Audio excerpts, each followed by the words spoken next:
What's up, everybody? Welcome back to another episode of Another Turnover, the basketball podcast where a basketball fan with zero basketball credibility gives his opinions on what's going on in the NBA. Opinions that nobody asked for. As always, I'm your host, Mr. Chris Aaron Murphy, aka Aaron. And ladies and gentlemen, let's just jump right into it. Folks, welcome back to another episode. We are week 6 in the season.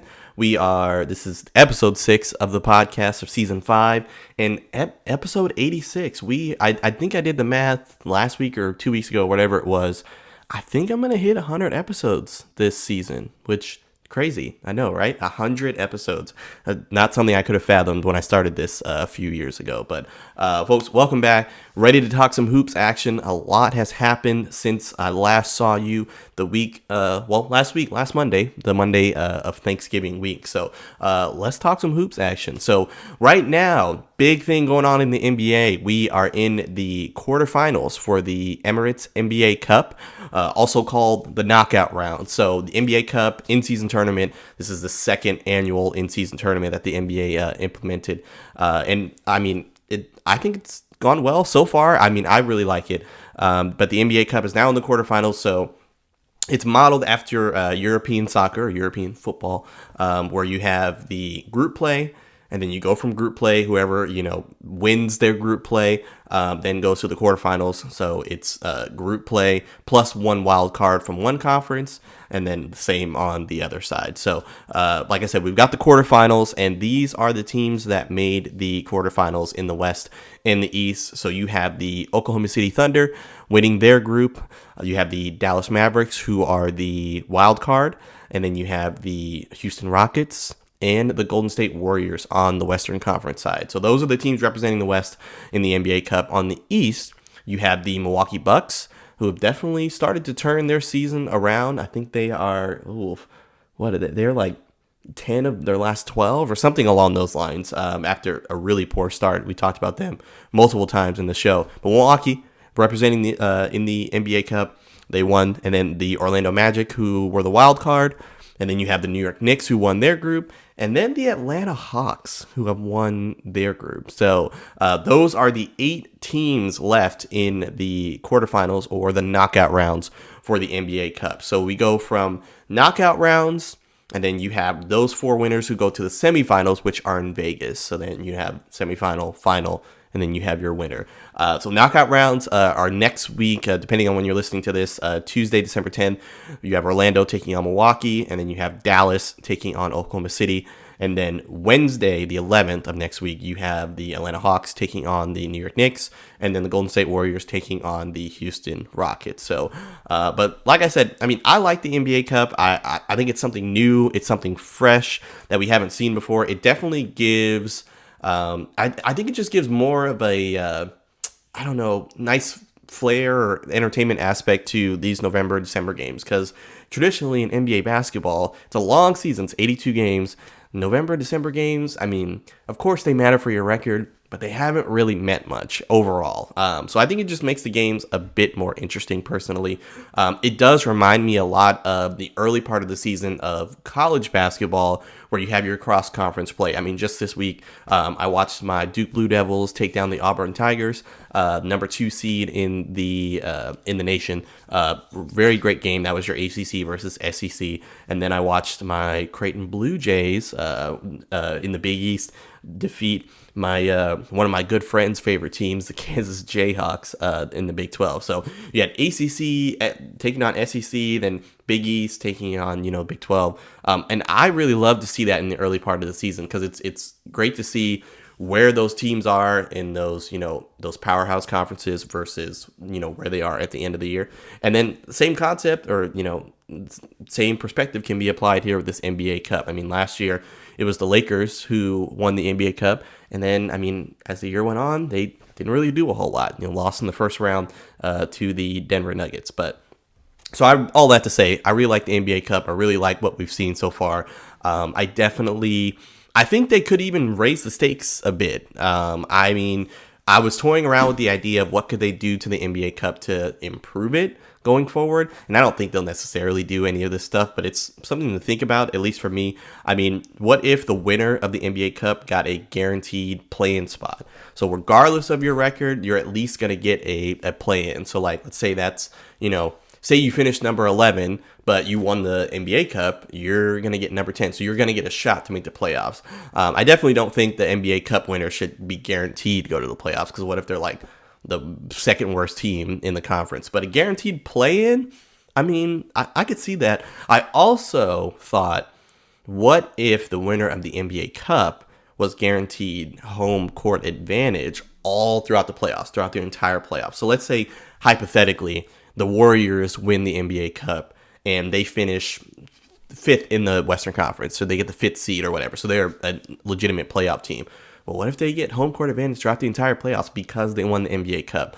I feel like that could raise the stakes a little bit more. I think I actually might like that a little bit better than a guaranteed play-in spot. But you win the NBA Cup, you make the playoffs, you are guaranteed home court advantage throughout the entire playoffs. I think that would be pretty cool, something that they could do to raise the stakes. But I also would like to see them, instead of strictly doing group play by conference, I think they should just do group play across the entire league. So pick like 3 teams from the West and 2 teams from the East, make them a group, and then 3 from the East, 2 from the West, just, make them a group.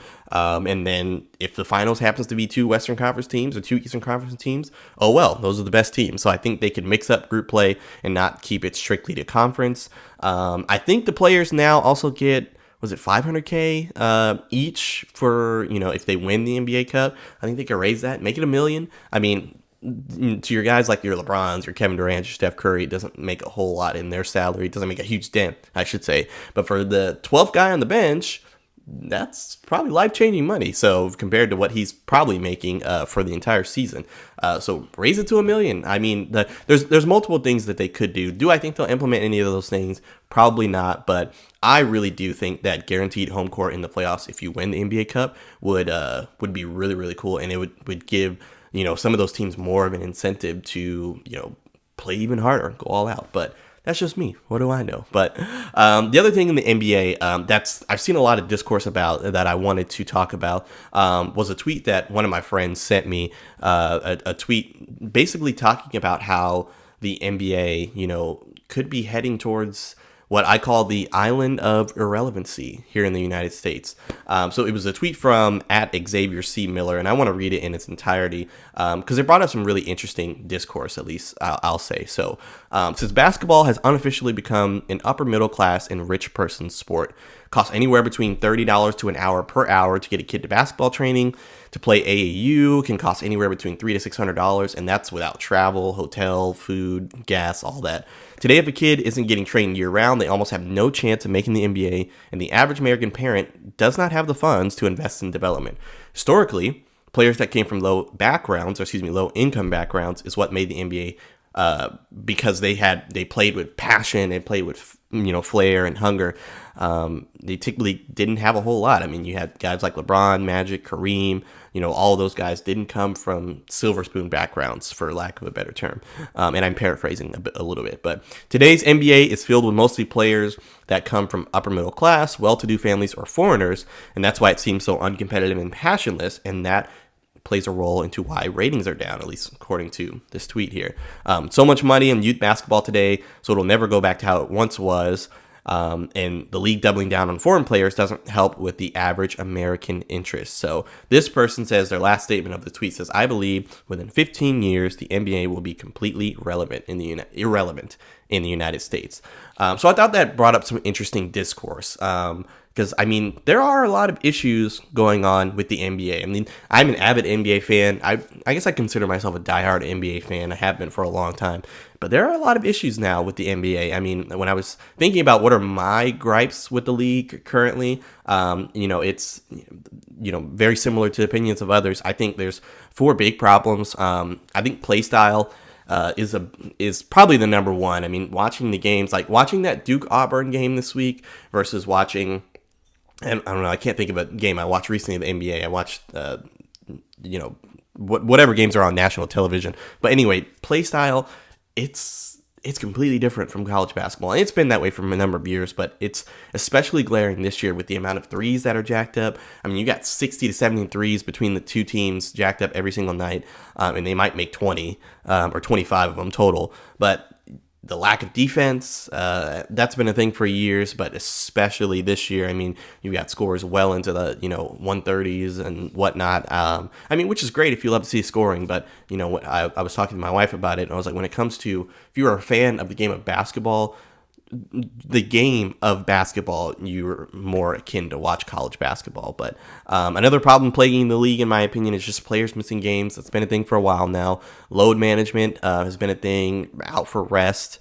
That's been a thing. Game access is another issue, and this has been talked about quite a few people. I mean, currently you've got TNT, ESPN, and ABC. But then next year you're swapping out TNT, and it's going to be NBC, and then you're adding Prime. You got your local, games in your market that you can watch, but League Pass is a mess. It's a joke, in my personal opinion. I was going to sign up for League Pass multiple times, but then reading into it and reading about others' experience, it's just a mess. And then another issue that some people have, this is not particularly one of my issues, but I would say, when it comes to players speaking out about on social media about whatever it is about the game with, player podcasts and whatnot. And then social issues, speaking out. I personally this one's not a big issue for me, but I think it overall is an issue for some when it comes to casual viewers and things like that. And I'll get into that a little bit more a little bit later. But those are among the 4 biggest problems. I'm sure I'm missing some, but to answer the big question that I was talking about, will the NBA be completely irrelevant within 10 to 15 years, or even have like a hockey-like relevancy, where hockey is not considered one of the big 3. I mean, obviously it's number 4 behind, NFL, NBA, and MLB. But could we see that in the next 10 to 15 years with the NBA? Overall, the short answer is no, I don't think so. I think we will see potentially a continued decline in viewers and ratings. Whether it's going to be steep, I just personally don't believe that. I don't envision there being a huge falling away or a huge fall off for the NBA. Could be me just being naive as a diehard NBA fan, but I don't see that. The NBA, it goes through eras. So obviously, we had the Magic and Bird era, like I talked about before, and then you go into the Jordan era. A lot of people don't know the ratings fall off was pretty huge when Jordan retired for the second time in 1998. When he left the Bulls for the final time. There was a huge ratings decline, but then, we went into the Shaq and Kobe era, and then, LeBron got drafted as the next big thing, so we went into that. Stephen Curry's popularity completely revolutionized the game, changed the game overall. So there's always going to be that next star that comes in that the league can promote and kind of build the league around, or kind of center the league around in terms of advertising, promotion, and all of that. So hopefully it's Victor Wembanyama. I mean, he plays in San Antonio, even though it's a small market, but I mean, San Antonio was dominant for 20 plus years, before their big 3 all retired. But it could be someone else, could be someone currently in college, could be someone that's still in high school, or whatnot. But there's always going to be that next star that, the league can build around. I mean, I think, like, I threw around Wembanyama's name. I mean, you got Anthony Edwards, who's a very popular figure on and off the court, like I talked about in last week's episode. But, there are things that the NBA could do overall to address those issues, like I mentioned earlier. I just don't see a huge fall off. But I mean, as far as the on-court product itself, like I talked about, I wouldn't be surprised if there were some changes that were implemented to emphasize a more aggressive style, similar to what we saw in the, in maybe FIBA, like some sort of FIBA-like rules, Olympic-style rules that, really hone in on more of the fundamentals of the game of basketball. I could see that happening. In terms of players missing games, I talked about this in a paper many, many years ago. I mean, I honestly just think that the NBA, could shorten the season from maybe 82 games to like 72 games. That's, that's based about almost a month of games, but you can still keep the season the same length, just have 72 games, no back-to-backs. That way, players get at minimum 1 travel day before they're playing again. I think that's something that they could implement. Game access, I mean, when it comes to games that are not nationally televised, I think the NBA should just stream them for free, like on either the NBA app or NBA.com. I mean, you could still have plenty of advertisers.